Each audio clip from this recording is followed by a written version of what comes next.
오늘 사건 상황실에 전해진 화제의 뉴스입니다. 어제 발생한 수소탱크 폭발 사고 원인 조사가 본격화됐습니다.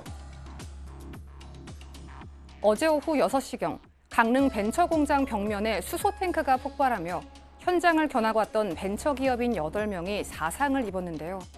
문제의 수소탱크는 지난해 11월 가스안전공사의 안전검사도 통과했던 곳으로 오늘 오후 2시부터 경찰과 국과수 등이 합동감식을 통해 부실 시공 등 정확한 사고 원인을 조사 중에 있습니다. 이른 아침에 남성의 뒤를 바짝 쫓는 한 여성이 포착됐습니다. 무슨 일이 있었던 걸까요? 지난 19일 오전 6시 30분쯤 서울 금천구의 한 도로. 한 남성이 도로를 가로질러 급히 뛰어갑니다.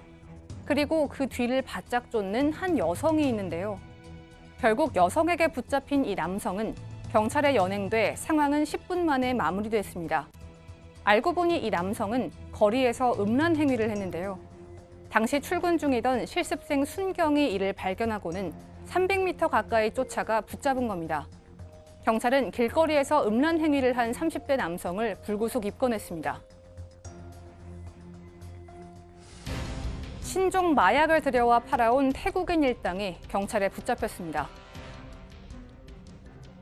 지난 3일 경기도 포천의 한 공단, 한 남성의 주머니에서 빨간색 알약이 든 봉지가 나옵니다. 밥상 위에도 같은 봉지가 놓여 있는데요. 이 약들은 여러 환각 성분을 혼합해온 신종 마약인 이른바 야바입니다. 이들은 일대 공단에서 일하는 외국인 노동자들을 상대로 마약을 팔았는데요. 그렇게 압수한 마약들만 시가 3,200만 원 상당.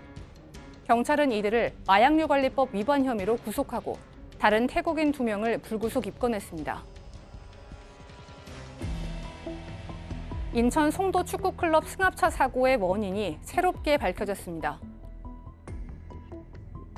지난 15일 어린이 8명의 사상자를 낸 축구클럽 차량 사고. 당시 신호 위반으로 인한 사고로 알려졌었는데요. 그러나 오늘 사고 당일 승합차 운전자가 시속 30km 도로에서 2배가 넘는 85km로 달리는 등 과속을 한 것이 추가로 확인됐습니다. 경찰은 20대 승합차 운전자에 대해 교통사고특례법 위반으로 구속영장을 신청한 상태입니다. 지금까지 사건 상황실이었습니다.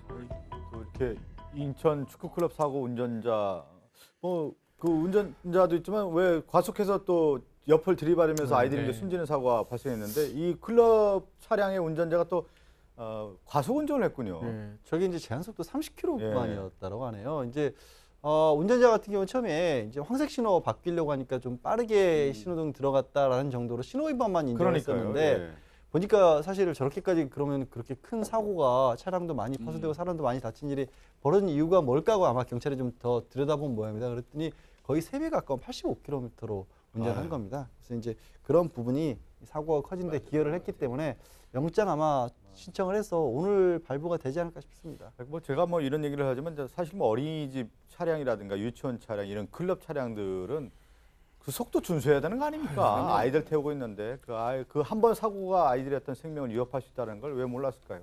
참 안타깝군요. 사건 상담실로 갑니다.